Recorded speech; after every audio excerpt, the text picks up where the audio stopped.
Welcome to episode 92 of the Not Joanna Eggs podcast. This week, Tracy and I talk about the first half of season 6, the final season of Bojack Horseman. This episode was done with Kat Messing, who's an independent animator in LA. If you recognize her voice, it's because we had her on for Doggy Poo about a year or two ago.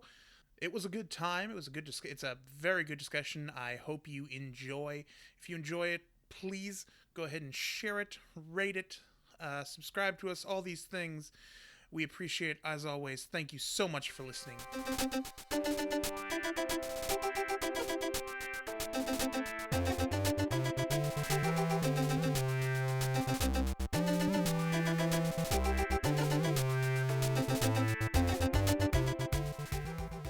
Hello, everybody. Welcome to another episode of the Not Joanna Eggs podcast. I'm Tracy.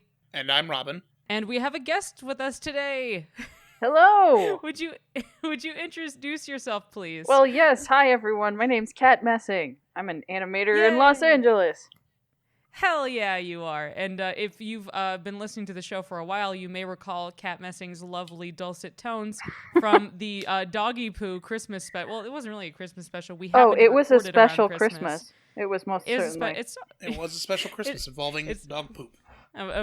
Talking Korean dog poop. And Yep. So, and we asked Kat to come back because this is a particular show that all three of us kind of share deeply in our hearts, and also because the show is going to be ending relatively soon. So we thought we'd bring Kat on just to talk about the most recent half of the 6th season.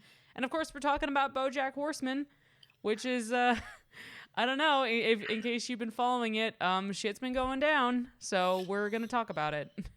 Yep.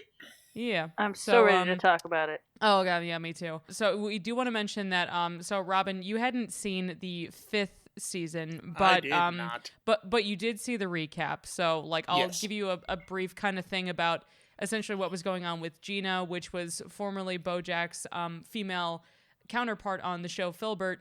They had this kind of dating relationship thingy going on.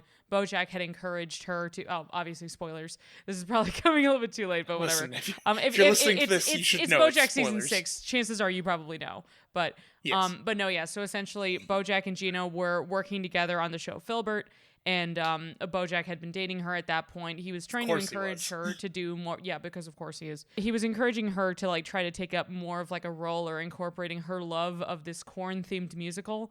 But sure.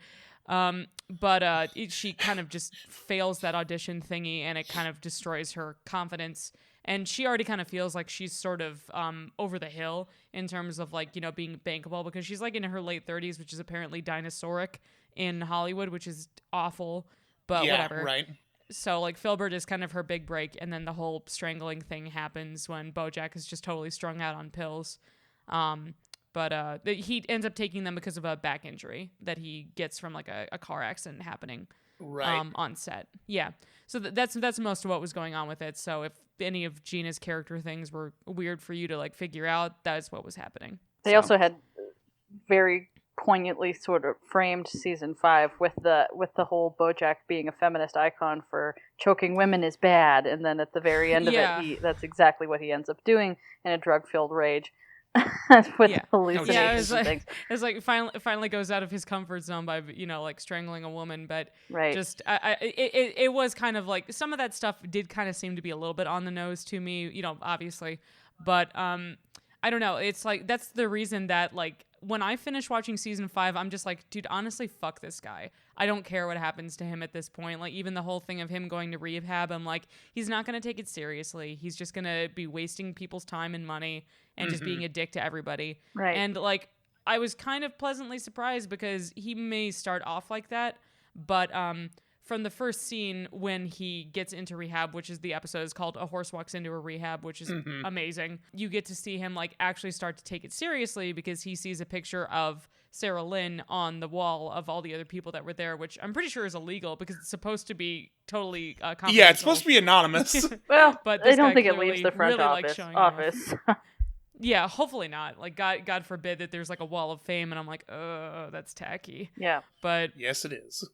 But yeah, like, it's just like he actually does kind of start to take it seriously, which is nice. And he's just like, no, like, these were choices that I made and everything. Like, it's still obviously critical about the whole rehab situation thing where, like, some of them are just, like, you know, way too expensive for what they do and everything. But he's like, no, it's like for pretty much any person that tries to seek out help or tries to go to a rehab center, they have to want to do it themselves. And Bojack finally does hit that threshold where he's okay with doing it. Yeah, And he wants to actually change. It's complicated though, because it has that whole cyclical question, like how you're saying at the end of season 5, like, fuck this guy, do we even want to forgive him? Because at this point he goes into rehab, but is it too little too late? Because it seems like the big point of this last season is that they're framing all of the ways that he's damaged the people who have ever let themselves get close to him.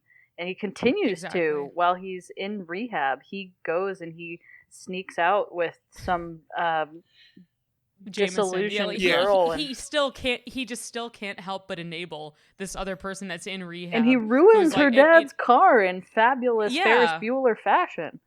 But he's the one who smashed it with the baseball bat and kicked it out of the house. So and but also Jameson was lying about the interactions that were going on with her dad, where like her dad's clearly just very frustrated and confused and concerned about her, but he doesn't know. And also it's Tim Meadows, which is so nice to see him again. I was so excited when I heard Tim Meadows' I didn't know it was Tim Meadows. Jameson said it was Tim Meadows, and I was like, oh, it's so great to see you, Tim. Just I know happy. Him. Oh man, always happy to see some Meadows.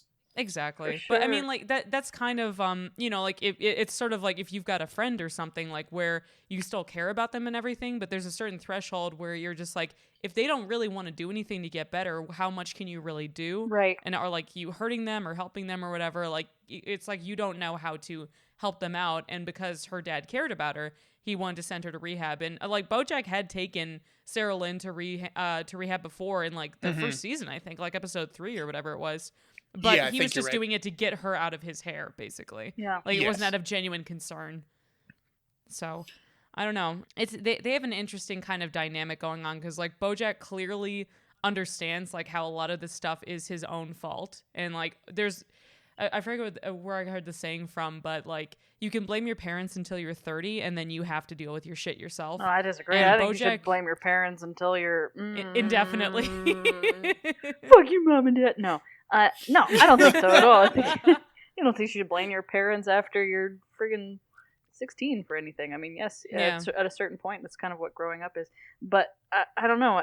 It's especially torturous because you can see throughout the whole arc of the show that Bojack is trying and just keeps failing spectacularly to be a better version of himself. So on one hand, you really feel for the guy. Like, it paints him in a sentimental way. Like, I want him to have this redemption arc, but at the same time, he can have the best of intentions. It doesn't change the fact that he has had a really negative impact. And so it's really poignantly framing that question of how much does intention really matter at the end of things. I mean, if Gina has her career is suffering because she's a victim of trauma after she trusted somebody that she knew that she shouldn't have from the start, or all of his friends. And the saddest thing about Gina too is that, like, from what we can tell based on where she was at the end of season 5 to where she is now, presumably she hasn't talked to a therapist or anyone, like, even if it was a confidential kind of thing. So she's just living with that post-traumatic stress disorder that's clearly just plaguing her, where, like, even if she's trying to accept jobs, like, because she feels like she can't talk to anyone about it, it's reflecting poorly in her work. And then it seems like she's coming across as though she's difficult, or that she doesn't want to, like, talk to anyone about it. It's like, but if she had that outlet or was able to talk to them about it, then maybe it would be a better, like, she wants to just try to, like, bury everything and internalize everything so that she can still keep getting work. Yeah. But we see that how that affects her by the end of the very season. Dark irony view of things, as an audience, because you're aware of the mechanisms that makes Gina such a diva on set, and how you could see that what was the producer's dude, like the good guy who was in a position that he could have recommended her for that juicy part. In the... Hold on. It was Kelsey Jennings, like her a friend of hers. Yeah, it was a friend of hers. I don't quite recall what his name was, because like he was doing his best to be as accommodating as possible. But right, and so Robin, do you have that guy's name? The character's name is Justin Kenyon. Well, Justin Kenyon. I mean, like that was a really telling scene, I think, because it was there's a lot of criticism with the Me Too and everything of nobody hires women, and it's and for reasons that like they're difficult or bitchy or all that sort of thing. And you could see from this guy's limited perspective how even with his desire to help to give women more opportunities in set, that he, you know, if his career is on the line and he doesn't want his friend, the other female director, to have to deal with a mess in her job as well, how he wants to recommend somebody, but on the surface he can't. And it's not ironically, Gina's fault. They probably would have been able to bond over their mutual hatred of Bojack just because of how much he fucked them over. Yeah, I'm sure Kelsey. Yeah. I'm sure they would have done really well together. I'm interested to see if they, if like how else Gina's comes back in the second half of the season. To see, I mean, it certainly seems like all of these they stacked it so that all of the nightmares that he's left behind are now, it's really gonna confront Bojack's goodness as a person, and like the stakes feel really high to me. Like his soul is on the line here. I'm just waiting for all the shit to hit the fan and how exactly they're going to do it. The thing that kind of gets to me is that, like, is it just because we have the contrast of him doing like something as minutely considerate as cleaning up Diane's apartment when she's got like her little like depression hovel thing going on there. He just cleans up her apartment, doesn't tell her, you know, like he just leaves, you know, before she wakes up and everything. But it's like stuff like that, which is just like kind of like a baseline kind of decent thing. In contrast, is that just like, oh, he's actually learning and everything? Does any of that kind of stuff make up for what he has done before, or show that he's on an actual path to growth, like attempting to clean up things? Right. Well, I mean, if you want to see metaphorical or physical, whatever. But if you want to see the way to clean things up right, I think that they included this whole, oh my gosh, I'm spacing on her name, his niece, or his sister. Hollyhock. Hollyhock. So like Hollyhock is getting confronted with the atrocities of her family legacy, and she just approaches them completely differently than Bojack does. Oh yeah. And granted, she hasn't really been marred by a career as a Hollywood celebrity in that sort of a way, so she's certainly much socially better adjusted, and she's also younger, and she doesn't have, you know, the quite all of the deep scars that Bojack has to deal with. But in terms of approaching unsavory facts about who you are, she's she goes all about it with an open-mindedness and a curiosity that's genuine. And I think that she's a really important counterpoint to how Bojack's dealt with everything thus far. And honestly, what I'm looking forward to most is how she's going to confront Bojack. Like, is she going to turn against him right away? Is she going to talk to him about it? Is he going to have some tearful confession? Is he going to kill himself? I think it's like... I don't think that he will, but like, and now the fact that the stakes are even higher now with the amount of stuff that's just hitting the fan is also that he's going to be teaching at Wesleyan as like a theater teacher. Which is like the it's them being around each other. Yeah. Like, is she going to have to like curtail how much she interacts with him, or like are rumors going to be going around the school? Is that going to affect Hollyhock and like her social standing or like friendships, stuff like that? It's just like how all these things, like all these bad decisions he made, keep culminating on the people that are around him. And then now knowing that, like with the whole thing with Paige Sinclair, who, Kat, the instant I saw her, I was like, this has got Kat written all over it. I love Paige Sinclair so much. She's so vaudeville. The reporter, pig reporter. Yeah, the reporter pig lady with like who's got like she's got a very vaudeville 1940s ass. Oh my god, it's so transatlantic. It just makes you want to die. Great. I also love that apparently her partner, I guess, in that is voiced by one of the guys from The New Girl. Oh, that totally checks out. Yes, it is surprisingly has made a good turn in his and career. it's just so clever how how the writers just ream all of this exposition in at a million miles a minute, and it's just as a mechanism of making things work out. When I think I think everybody didn't want the show to end so shortly. At least it seems like it was Netflix made the executive decision, and now the writers are kind of trying to get themselves out of a corner. But they're doing it so well, at least thus far. Like they're clever enough to navigate that sort of outside pressure upon them, and it's hilarious. What was the jab? Honestly, yeah. They had some jab in there. About a Netflix streaming service. I don't remember what the one-off joke was. It was a little earlier in one of the episodes. I think it was with Princess Carolyn and with the assistant strike. What was it? Oh, yeah. There was some. Was it something about like them trying to option it over to like a Netflix subsidiary thing? I don't quite remember what it was. Oh, it was about the credits right. because Netflix cuts the episode out before the credits of the crew can show. That was the joke. Yeah, that was the joke that they're gonna they're gonna sell it to Netflix or something, so right. they can cut out the credits and you don't have to Hang see on. any of that, even though all the work they've done. Yeah, let me Google this something quickly. like this. Because it was so funny. Extremely funny. And it was very pointed, and yeah.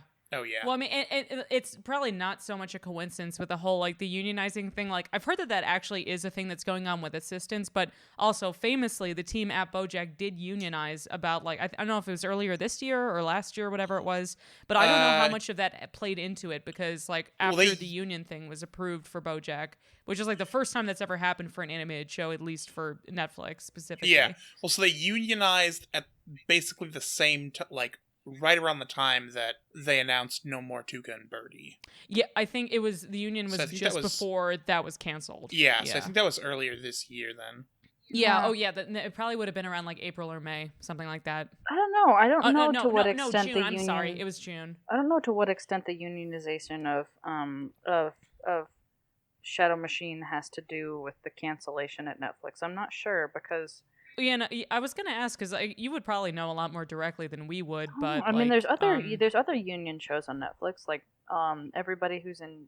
I mean, and I hope I'm not completely ignorant on this one. I'm not 100%. But we don't know either. Yeah, so I mean, but I would think I know that there's some shady business, like in terms of like what qualifies as a TV animator and what qualifies as a new media animator, and that. Part of the negotiations that were going on in the union continually have been efforts to make sure that animators for shows that are exclusively on streaming platforms aren't getting shafted. But I mean, with all of the DreamWorks properties that are on Netflix now, and other studios that have union shops that are then distributed to Netflix, I'm not sure how all of that exactly plays out. But I don't know. I mean, because I'm sure a lot of it just does come back to return on interest, you know, like how much that they're actually getting from it. Like, I mean, maybe stuff like that was going on with Tuca and Birdie because it is a very niche show in general. Yeah. But it also could have been a sacrifice thing that they're like, okay, well, because of the union, we can't afford to be having both of these shows at the same time. Certainly. I don't know. I hope it's not that cut and dry, but like. Certainly it ended any disillusion, any misconceptions that people had about how Netflix is a platform for creative darlings and like for sure. Yeah. But for all of the abruptness where suddenly Bojack is ending, it seems like if I hadn't have heard that announcement that it was just Netflix gave Shadow Machine's crew the boot for this, that it seems like it could plausibly just be the end of the story. And in a way I'm really, it's a testament to how good the show is because how much I really want to know how it ends. For sure. Rather than drawing it out forever to beat that dead horse. But it's thanks, Robin. Pity laugh. No, I actually think it's a good joke. Oh God. Well, that and I also hate shows that don't end. So, Yeah. Oh god, and like honestly, that's kind of the reason I like Gravity Falls so much. Is Ugh. that like as bummed out as I was about it ending, I'm like, no, they told the finite story that they needed to, and I have Yeah, a lot they of kept respect it- that they didn't keep like letting it go on just for merchandising or other stuff. Does anyone know and what it the seems like deal with is with Bojack, Steven Universe? It seemed like it was over, and then I it don't seemed like maybe fucking know, not. man. Now there's like, So I feel like what they did was they had planned out 5 seasons, and then they got a 6th season. Mhm. So there is another season coming, which is... but it's an epilogue series though, like Steven Yeah. Universe Future. So it's like Yeah. technically, I think it takes place at the exact same time that when the movie is, which I is think it's 2 supposed to years take after place- Change Your Mind. Yeah, I think it's taking place after the movie or something. Well, so yeah, like it's after the movie, but it's like the same time frame where Steven's Yeah. 16 and Spinella's hanging out with the diamonds and all that. Yeah, but, yeah. Interesting. yeah, I mean, because like honestly, I don't know how much more story they really would have for BoJack if they didn't end up like it was very like kind of abrupt when people found out like, oh shit, I didn't realize that this is the last season. Can we talk? But like Can we talk about Yeah. how awesome that episode was about Princess Carolyn, and how my like God. Oh my god. Oh my god, so good! Like it just the idea of just having it be like this rhythmic thing, like just with these ghosts her of going through the herself, this motions of just- cacophony of stuff that she has to keep track of, and how difficult it is, and how she falls asleep mid conversation with Todd and then wakes up, and how that all works out, and just like it was one of those things where it's like this could only be animated. Like this is why. Yeah. Oh yeah. Like in addition to having all of the hilarious animal anthropomorphic sight gags and and like and all her just having a porcupine baby just adding to like more like pain the kind of farce of stuff it, where yeah. it's like, but she's so cute at the same time, and like the whole thing at the end of the episode, like after she like that amazing exchange that she has with Vanessa Gecko. Oh my about where she's God. like, Oh where, my like- god, I texted I was- Tracy when I was watching that one, because I was like, they made Vanessa Gecko likable? Yeah, like they What is softened this? her a bit, and then it's like at the very end, like Princess Carolyn just openly admits she's like, I get work, I understand it, but she's like, I don't know if I love being a parent, like of course she loves the baby and everything. At that point, called Untitled Princess Carolyn Project or Needles or whatever she was gonna But call just her. that's such a powerful thing to like Yeah. the admission that you don't know if you feel like you're supposed to feel. And I mean, Yeah. there's especially with being put upon with all of the things that you're supposed to feel as a strong and independent lady in the workforce. Like you, And also as a parent, Right. it's like Princess Carolyn has basically had to be the parent or be the caretaker in pretty much every relationship she's had absolutely. since she was a teenager. Like she was taking care of her mom, and her mom obviously had a lot of codependency issues and had like some narcissistic tendencies. And that's all pretty much Princess Carolyn knows is caretaking. but it's also really important because I think, I mean, like PC comes to the realization that just having a baby doesn't fix it. Like she'd wanted a kid Oh, yeah. for so long, and maybe that would be like the key to her filling an emptiness in herself, with her. Yeah, well, kind of like Bojack with winning the Academy Award. He's like, it makes me feel better for a little bit, Right. like if he actually had it, but there's no sustainable thing. Right. It's not going to be one thing. It's going to be a fundamental change in behavior or like a family connection, like what he has with Hollyhock. Right. But yeah, so Yeah. even as looking forward to it and being as prepared as a single mom could be, I don't think that she's in a place where she has to financially struggle so much. But just that being a mom is hard, no matter what. Like there's Yeah. no real way that you can possibly prepare for the demands of what it takes, and having some support system to fall back on, whether it's a partner or whether it's just a community of gal pals, is really Yeah. crucial or Todd to that people lives getting in your by. building. Or Todd. Oh my God, Todd is such a great babysitting dad. I Todd, love he's such a delight, and I love like whenever he's like trying to hurry around Todd, he does like his little like backward arms run. Yeah, thing these where little he's like, the Todd flail. Like, That's Oh, so good. Todd flail so much. but he had But, a little like- dark arc too, didn't he? Kinda, yeah. It was weird to see like how like Todd is obviously so happy-go-lucky, but it's because he's just completely isolated himself from his family. Just because I Yeah. guess like they kind of got into it, but not to the extent about like why he sort of left. Really, Yeah, it feels very much like they kind of like... I'm hoping that they extrapolate on that further into the season. I'm assuming Yeah. that they probably will, like with the It whole thing of feels- him being estranged from his mom. Yeah. Yeah, it feels like kind of a glancing blow at that issue. Yeah, Like, we kind of touch it, but then we kind of veer away from it pretty hard. mm-hmm. If he has Which more is- of a touching, if they continue Todd's growth as a caretaker in his relationship with Ruthie, which, oh my god, Ruthie. Cried. Oh god, yeah, they revealed the episode. That's like, where they got me, where she was like Ruthie tears and on my face. Tongue twist with how she thought that the tongue twisters were so funny, and that's exactly why so Princess cute. Carolyn is so funny, because she's the only one who can pull them off that way. And, and just the authentic connection that she would have there is oh my god, that was probably my like the most touching, happiest part of the whole first part of season 6 so far. But like them bonding on Princess Carolyn being able to handle everything, including tongue twisters. But I wonder if Todd, as he gets closer to Ruthie, will then kind of have a realization that maybe he ought to reconnect with his own family, and particularly his mom, which, you know. I just think one thing that's interesting is I'm looking at the IMDb pages for the episodes, and I like that the director for Princess Carolyn's episode and the last episode of this half are the same, which is Amy Winfrey. Amy Winfrey. She did Time's Arrow also, and she also did the Old Sugarman Place. I'm pretty sure. Amy Winfrey is a name that I recognize from a web series. She's done a bunch of stuff now that I'm looking at her Didn't she do Fiends and IMDb Friends? Page. So what? Didn't she do Fiends and Friends? I think she did, and I think she also worked on Undone, the other Raphael Bob Waxberg series, the one that was on Amazon. That thing, that show's awesome too.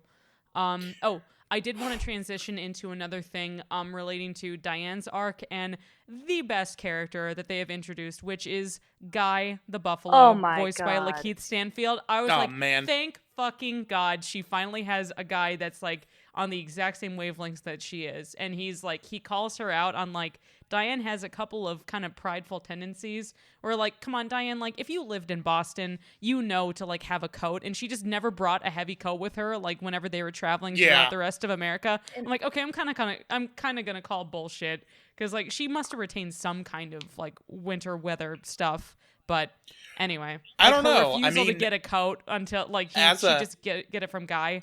I don't know. As a counterpoint, my aunt on my mom's side moved out to California in her adulthood, and when she came back to Illinois, did in fact forget a coat, like, did this exact thing. So it's surprisingly a thing that happens. Yeah, I mean, I did have some people visit from California too, and they also did the same thing, but they used to live in Iowa, and I'm like, guys, come on. Iowa's so cold! What's going on? Like, you gotta have I keep the LL Bean at my family's house so that when I go there. Well, yeah, and also because you go to see your family like during holidays and stuff too, or vice versa. Yeah. So like, so you know, you get it, but like you remember really fast if you don't. You're like, oh shit, like, but like just Guy's entire like his relationship with her is fantastic. So he's the cameraman that works for Girl Cruise. Then Diane has been doing a lot of expose kind of pieces, which are honestly probably don't belong on a website like that, which is basically a fancier Jezebel or something similar. Yeah, but I think that's kind of the joke, right? Yeah. But it's so... She's trying to put something with more gravitas onto Girl Cruise that is manned by Stefani, who is like... superficial... She's so annoying, but I still think she's very entertaining. Oh, she's hilarious. Again, I'm rich. You were already rich. Like, what a fun voice to do. Oh, yeah. Yeah, it's just like, can you put on like the most obsequious, obnoxious, high-pitched voice that you possibly can? Right. And you're going to be like somehow managing this website, but it's because her family is super wealthy. Right. So I don't know. It's just delightful. But and also they go to Chicago, which is so great. And what's the voice actor's name for the evil white whale? That's Stephen Root. Stephen Root, baby. Just shout out to Stephen Root for being amazing in everything ever. Oh, he's so good. Really, he's probably the best character actor that we have. Currently. Really, Diane. Whoa. Really, Diane. They'd just be like, "Oh my God, they passed it. Well, maybe the president will veto it." Really, Diane. So good. It's legal to murder people if you're a billionaire. Sure as shit feels like it, man. Right. I mean, yeah, pretty much. I mean, it's like you can systematically poison people if you have enough money, and I'm like, okay. Well, sure, fine. You can get away with a lot. That guy was so sweet, and it's just, I don't know, it's extra refreshing to have a character that's coated black and is just so warm and just objectively wonderful and and in a genuine way, because I don't know, it seems like they legitimately mesh with each other really well. They where really it's like do. It seems like for once Diane is not being the caretaker in a lot of stuff. Like she's sort of letting Guy take the reins a little bit. Wherein it's like he's just like he's very understanding and he doesn't push her into doing anything, but he also still calls her out on her shit, which is something that Diane honestly needs a fair amount of. So, because Diane can get pretty self-righteous about certain things, which gets exacerbated by her work. But he's like, no, like we have to attempt to make a feel-good story about this thing that clearly just got bought out by like Amazon or Disney or whatever. Right. Like the whole merging companies thing, I was like, Jesus fucking Christ. Oh yeah, that one. It's so true. That's a little close to home. Little bit. Like it's just like that kind of stuff just keeps. Oh God! Like when they nail it, they really nail it, and it's just that one really hit close to home. I'm like, oh no. But what about any other? Do we want to do any other predictions or any other observations? We haven't talked about Mr. Peanut Butter yet.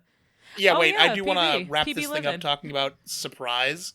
Oh yeah. I adored that fucking episode. Like talk about an episode that had to like have the most precise timing humanly possible. Like they my have God. to have boarded out every single like just like every jump. Like they use Princess Carolyn's like kind of nightmarish agility to like the funniest extent cat-like possible. reflexes.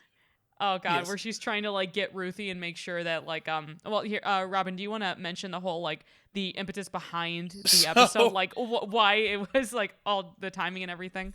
Yeah, so it's actually like it's funny. Well, okay, so what it is Mr. Peanut Butter had previously proposed to Pickles, and then under duress they're having this very say again? Under duress. Yes, under duress. With a very guilty conscience because he has a dog and he has no poker face. Right. So this is all that stuff, like all the stuff that he was actually guilty about that he actually wanted to talk about welling up and coming to a head. And so it happens. And also Pickles as an influencer is amazing. Yes, like, she really is. Little Snapchat I love that they're called the Pickle Pack. I did think that was really funny. I don't know if that's supposed to be like a jab. Like I'm always like those characters. I'm always like, all right, ease up on the millennial jab, guys. Like I get it. I don't know if it's a jab. It seemed like it was. I don't think it's a jab. It just shows like how different they are generationally, because like Pickles is obviously so much about like. Well, yeah, and that's I mean, like she's kind of a goofball and everything. So like temperamentally they're close by, but Mr. Peanut Butter just keeps insistently going for much younger women, which shows that he just hasn't grown up emotionally. Which is like part of his whole deal. I think it shows like a natural kind of progression thing personally. So sure. Oh, but so this is happening at the same time that Todd is trying to throw like a surprise engagement party. And so there's house. Like at their house, there's like this huge number of people in their house, including like Bojack's sober sponsor, Princess Pickles Carolyn. loves big romantic surprises, while Diane is there and like, oh. The both sets of parents, or oh yeah, both of her parents. Or Weird Al as his brother. Yeah, like, oh my God, Mr. Captain Peanut Butter and his wife. Yes. Mm-hmm. And then just like one guy that Mr. Peanut Butter had met at a gas station one time that he still managed to badmouth. Yeah, he's like, that was. I don't know, but he's a jerk anyway. But yeah, it's an interesting version of a bottle episode because all the characters are stuck inside of this house, and so everything is automated too, which is like, God, it's so great. And so there's just all this like, there's all this comedic timing that has to happen. Is like the characters try to avoid being seen and also like try to escape, right? Right. And they're both so dumb with he where he has Diane and Bojack in a heartfelt attempt. Well, I won't know about heartfelt, but genuine want Mr. Peanut Butter to do well, but they have to fool him without revealing that it's them who are there that have broken into his house, and they impersonate his thermostat as an automated voice that can give him advice for his relationship. Go to her, get out of the house. Well, yeah, I think for Bojack, certainly he just kind of wants to be out of the situation, but I think Diane is really trying to like help Yeah. Well, it's because And she had does. kind of done the same thing. Yeah, and he actually does. He does follow her advice and listen to her. How funny that kind Mr. Peanut Butter listens to a thermostat, but not his ex-wife. Yeah, I know, right?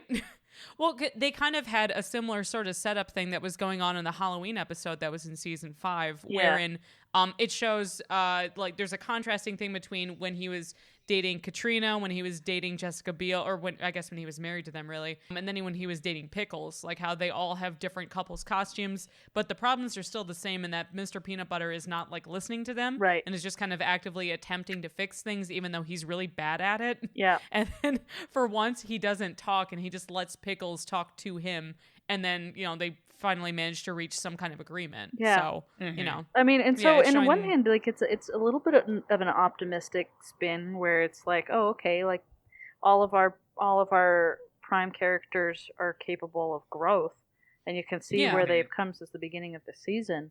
But it's still like just the most dramatics with Bojack in terms of what does he have in store. I hope that it turns out well for him, but I don't know if it will. I don't know if it will. The thing that I think it's like hurtling in a bad direction.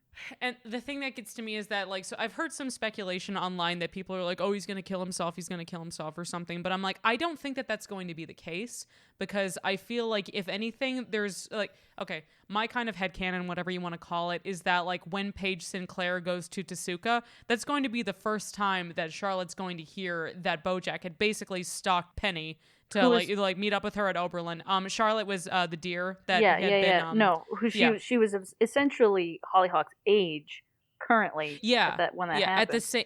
Yeah, like with the whole thing, like, oh god, and the whole thing with Pete Repeat being at the college party that Hollyhock is there, like, fucking brilliant. It was like, god, it made so much sense because I was like, oh, his name's Peter. And I'm like, oh fuck, like I had this revelation. I'm like, that's Pete Repeat. Like once he started to like describe stuff about how he manages panic attacks and all that, and Hollyhock still clearly has some because of when Beatrice had been like, basically poisoning her to lose weight, like giving her diet pills and coffee. Oh, I forgot about that. So she still has that PTS thing still built up. And it's just like, Jesus Christ, like, because like the long-term effects of abuse and stuff like that is just so like, it's just, so awful. And Beatrice was obviously so far gone, but she's still responsible for doing it. And Hollyhock has to get past that kind of stuff herself.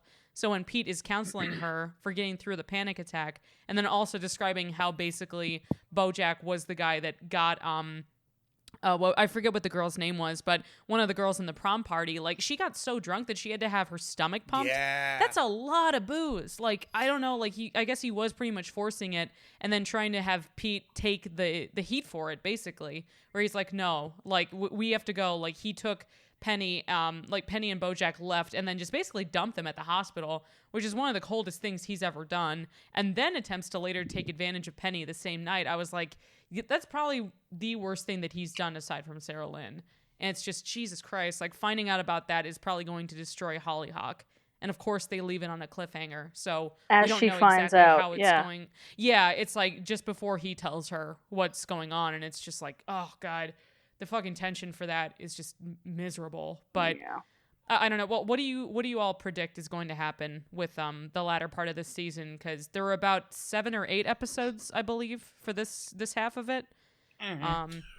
8 for this half, and then I'm sure we'll get another 8 more. Yeah, and the episodes were a little bit longer too. I noticed, like some of them would go for about like 26, maybe 28 minutes, roughly. Yeah. So, what do you all think will happen? Like, how do you think they're going to try to resolve things? Well, obviously Hollyhock's got to confront Bojack somehow. And I mean, he's going to be, there's no place for him to run away to anymore. Like he can't hide. He can't just escape. He's got to face it head on. And I think the question is, does he have the courage to? And, I don't know. It's hard because it's like, is there a right answer for, I mean, if you were in Bojack's situation, like, how could you possibly make things better? You really can't in a lot of these cases. So, yeah, it's certainly heavy stuff in terms of being able to redeem oneself or at least make peace with it and move forward. I think that it's going to be extra dodgy. Like, he may be called, like, he could potentially be, it could be like a criminal issue because he gave false testimony to was it Mr. Fuzzy Whiskers? To Sarah Lynn's parents. Sarah Lynn's parents, but also to the cop. To an actual cop, yeah. Oh yeah, and also to Meow Meow Fuzzy Face. Meow Meow Fuzzy Meow Face. Meow Fuzzy Face. Yeah, and the thing that I'm wondering is that I don't know if this is going to be happening, but I kind of get the impression there might be some kind of trial or some kind of like actual court event thing going on. Yeah. Because like the instant that Charlotte finds out about Bojack visiting Penny at Oberlin, like that's the thing that I'm wondering, because like how she had said before, like, if you aren't out of my driveway in 5 minutes, I will fucking, or like if you ever talk to my kids again, I'll fucking kill you. Right. Like maybe she'll honor that promise. Who knows? I don't know. And it's She's like, pretty adjusted. I wouldn't. Yeah, I mean, I guess, but like he's got so many enemies that it's like it wouldn't be that shocking to see that if she got called up into court and being asked to testify against him or something, what exactly, like, what other kind of dirty laundry stuff could come up? I don't know. I feel like ending the whole series in a courtroom, like, that sounds like it's a little been done in terms of like, I mean, it's I don't know, it would be a little too convenient of a framework. Yeah. Just to have like, but I don't think that he's gonna kill himself. I'll say that. Like, I'd be very surprised if he did. To me, it would be way too negative, and I think that like they've been attempting to have kind of a more positive sort of thing going on with him, but I don't know how they're gonna take it from here. Right. So. Yeah, I'm. It's probably going to be one of those bittersweet endings, but I don't know. I don't have a prediction, and that's why it's so good. I don't know what's going to happen. I don't know what I want to happen either, because Bojack has totally been a piece of shit. But I mean, what does he really deserve at this point, or like if he deserves anything really? Right. So, and that's very ambiguous, or it just kind of depends on how you perceive him, or because like. Whatever sympathy I had for him before, I really don't have. I like that he's trying, but to an extent, I feel like it's kind of a too little, too late situation. Right. So, I don't know. It's weird. It's very weird. But I'm all on board for it. I honestly have no idea. I mean, I don't do a lot of speculation in general for that reason that I so often have found it to be not accurate. Not accurate. I mean, yeah. Here's the thing, right? I remember the like rampant speculation in the first season of Legend of Korra, which was a fucking mess, and like both the show itself, that first season, and also like crazy fan speculation, just all kinds of nonsense that I was like, all right, we're getting out of hand here, and so I'm always much more sort of skeptical and not prone to it, I guess. Yeah. I would say, if any, at least knowing the quality of storytelling and the people that work on Bojack, it's not going to end in a way that you probably think is too obvious. Right. So they're going to keep it like whatever is like either under wraps or whatever's about to come out is probably going to be extremely effective. But also, there's no way that I don't think anyone can really predict what they're going to do with it. Yeah. And I'm sure that that's entirely by design, which is why I love the show. I think key to it is going to be his potential alliance with his friends that might back him up, like Princess Carolyn or Diane or Mr. Peanut Butter, and even Todd, with because you saw him kind of coming around and doing things to show them that he cared for them, which seems too little too late, but for them, knowing like how much of a doucher he's been to them the whole time, even the littlest gestures might mean like a turning point for them. Although at least the nice thing that he did for Todd, he did it in an anonymous way with the Cinnabunny. Oh man, another bright spot so in a bleak foreshadowing season, but. God, I hope she comes back. Me too. But she was so freaking cute. Yeah, so pointing her towards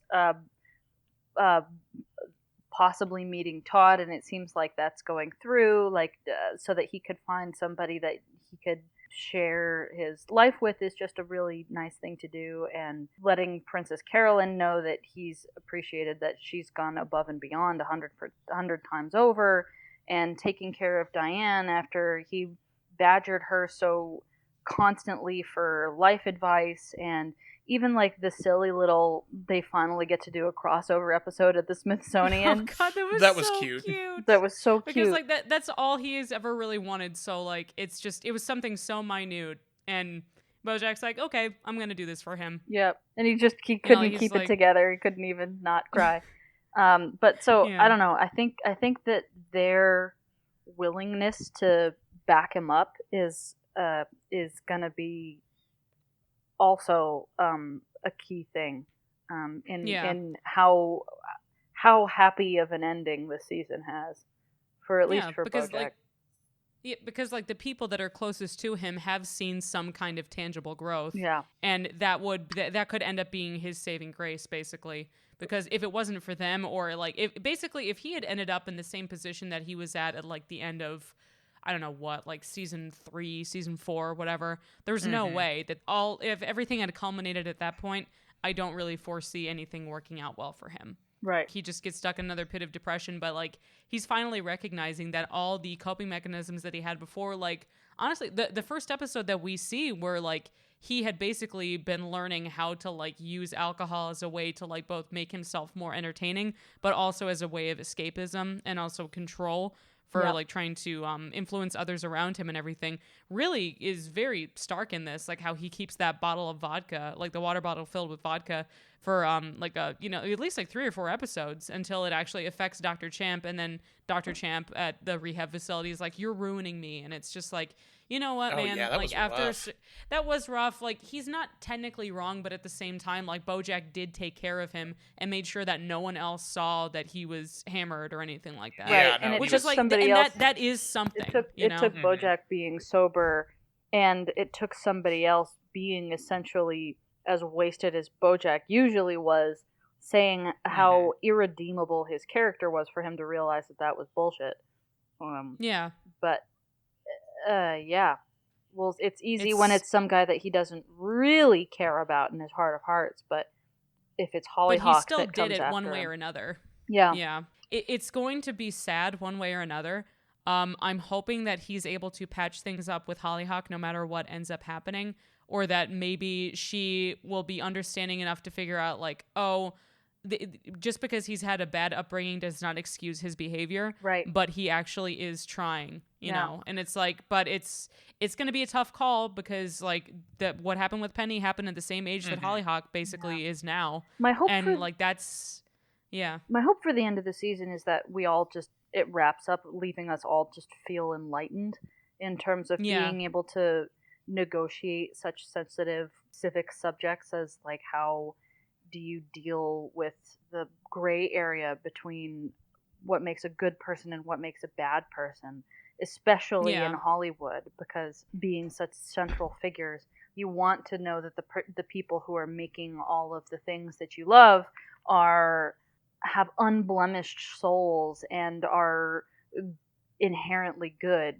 But good people can do really awful bad things, and I don't know. Decent people can be flawed, but it's like at the same time, I hope that they don't try to cancel Bojack, or like maybe they will. Who knows? Right. But like, even if they cancel him, does that mean that they're just going to disregard any attempts that he's made to be better? Yeah. Like, you know. So I'm guessing for other characters' predictions and things, I'm guessing that Mr. Peanut Butter and Pickles don't work out. I think that him being the face of depression, which, haha. God. Also, Hilary Swank's character with Josh, I forget what the whole name is, but like Josh something, like the Teen Heartthrob thing, like where apparently like Mr. Peanut Butter is going to be asking Josh to sleep with Pickles, right? And then like maybe things work out, and then maybe he ends up alone or something. Yeah, but maybe he'll be happy, like, because he doesn't need that kind of validation, or he may meet someone that's older too, or learn to be okay on his own. Who knows? Yeah, so we'll see. Yeah. As long as Diane and Bojack don't end up together, I was the whole time when Bojack was over, I was like, Diane, don't you mess this up. Don't you mess this up with Guy. Yeah, you're like, I swear to God, if you guys do anything to fuck this up, I am done. And then like, it's just good. Oh God. Yeah. But like, he encouraged her to take the antidepressants, like say what you will about certain medications and everything. I think Diane had been to the point that she was avoiding them too much, that like maybe it'll help her out somewhat, or she'll feel more stable and then she can get more things done. I don't know if that's going to work, but it was really nice to see her like basically picking up Guy at the airport, and like she'd been taking them and she gained a little bit of weight, but she looked happy, you know? She like it showed that like she's at least willing to try, you know, because sometimes Diane's pride, I think, can kind of get in the way. Like Princess Carolyn can be kind of stubborn. Diane's pride can kind of get in the way sometimes, but like they're both trying, you know. And it's Dawson's like, Creek was never good. It was never good. It was always bad. It was always crappy. Correct. Now, Boy Meets World, that show is good. Shots fired. Yeah. Oh yeah. I mean, come at me, I guess. I don't know. If there's any Dawson's Creek stands out there, you know, hit me up on Twitter, I guess. You know, a full 20 years after the show. Yeah. Like, what the... like, seeing anyone being livid about that online would just be like, okay, guys, come on. It's been 25 years. You're fine. Yeah. Oh, man, I'm so excited. I want to see too. I want to see these new episodes so badly. And it's going to be, they're coming out, I think, January 31st, 2020. So 31st? We've got a little bit of time. Yeah, I'm pretty sure it's the 31st. Right. It's not New Year's Eve like I thought it was, because I read it wrong, because I'm pretty sure that it's January 31st. The 31st would make sense, because that's a Friday, and they always release big things on Fridays for that reason. And it's even though like I feel like the 31st would make sense because isn't January 1st Bojack's birthday or something? Maybe. I don't know. It says it's penciled in for the 31st, 2020. Okay. Gotcha. So saith Google. So saith the spider. All right. Yes. Yeah, I mean that's pretty much all I've got right now. Super excited. I'm so glad that this one was like it makes me anxious, but it's so much less bleak than season 5 was, because like to this day, season 5 I cannot rewatch because it's just so depressing, and I don't know. I don't like it. It's one of the ugliest lights I think that they've ever put Bojack in. I know it's by design, but at the same time, I was just like, I can't rewatch that. It's too much. Sure. So. But so let's I guess we'll go ahead and do handles. Kat, do you have anything that you're working on, anything you want to promote, or otherwise just where people can find you online? Oh gosh, let's see. What I'm currently working on, I continually am putting out little shorts of this guy called the Volpe, which is my little Volpertinger. I'm a stop motion animator, and my Volpertinger is it's a German kind of jackalope. And he just lives with me. He's my little buddy, and he's so freaking cute. Every month or so, he has some sort of little escapade, and then I animate it and post it online, and you could see it if you're my Facebook friend, or if you follow me on Instagram. I'm just kat.messing, and if you want to see everything that Volpe has done so far, you can look for the tag Volpe Wednesdays, WOLPIE DNESDAYS. So did I spell Wednesdays right? I hope that's however you spell Wednesdays. Yes, you did. But Volpe, it sounds like it's a V, but it's with a W because Europe. German. Yeah. Yeah, because German. I still can't spell convenience to save my life, which is so awful. Yes. Because convenience stores are supposed to be easy, but whatever. Okay, cool, sick. Thanks for the bump all right, there. Yeah, absolutely. I mean, like that's why we're here. Woohoo! And Robin, where can they find you? As always, you can find me on lobster_writer on Twitter, lobsterwriter_no_ on Instagram. Tracy, where do they find you? Thank you, Robin. They can find me on Twitter and Instagram via @TCTroush. I've recently been putting up a lot of sewing project things I've been working on. They're so good, Tracy. They're so good. Thank you so much. Because I'm trying to I really just I miss doing it. Like I feel like if I don't do something with it, I'm just going to be depressed and stuck in doing it anyway. But no, I mean, at first I thought it was maybe a little bit weird to do a tiny stuffed version of myself, but I also really want to reenact that. Thank you. I really want to reenact that the angry woman yelling at the cat at the table. And yes. Just put angry little me at the end of the table, and with I'm just pancakes. Oh yeah, absolutely. I want to have pancakes be the woman standing next to me, when I'm pointing and being like, ew, and then just angry Tracy sitting at the end of the table with hands on there. I don't know. I thought it'd be fun. I might do it if there's a way I can coordinate it with the cat. Listeners, you should commission Tracy to do some custom little thing, whatever. It's true. They're just delightful, and they're unlike anything you could ever find in stores because they just hit this sweet spot of cute and memeable, but plushies. So thank you. They're yes, get your loved ones a novelty plushie and have Tracy make it because it's amazing. Thank you. I'm going to be putting up, I've been working on a new portfolio website. And thank you, Kat. That was very sweet. I appreciate that. You're the shit. Thank you. Thank you for having me on. This has been super fun. I love to geek out about my favorite shows with my favorite people. This is super fun. No. And I mean, honestly, would you like to come back on for to finish it out? Because like we may as well. Heck yeah. If we've got I mean, if you're down to clown, I think we totally should, just to do like an epilogue and also possibly a sad cast, because we'll be sad that it's over, but hopefully happy that it ended well, because I'm sure they're going to end it well in some way. So yes. But yes, thank you so much again. We really appreciate it. Super fun.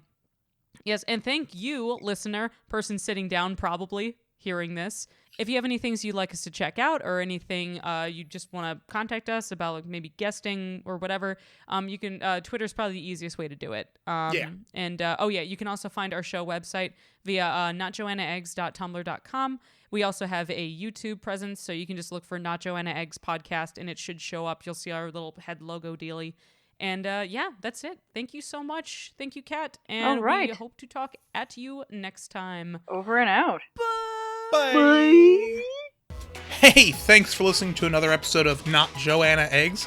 Our intro music is Don't Hold My Breath by Ben Briggs, and the outro is Wet Dreams by Phonetic Hero. Both were found on ocremix.org. If you enjoyed this podcast, please remember to like and subscribe on whatever platform you use. Not Joanna Eggs, because animation is for everyone. Thanks.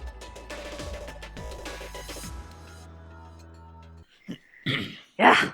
That's one thing that's interesting. I'm looking at the. That threw me off for a second. You're Achim.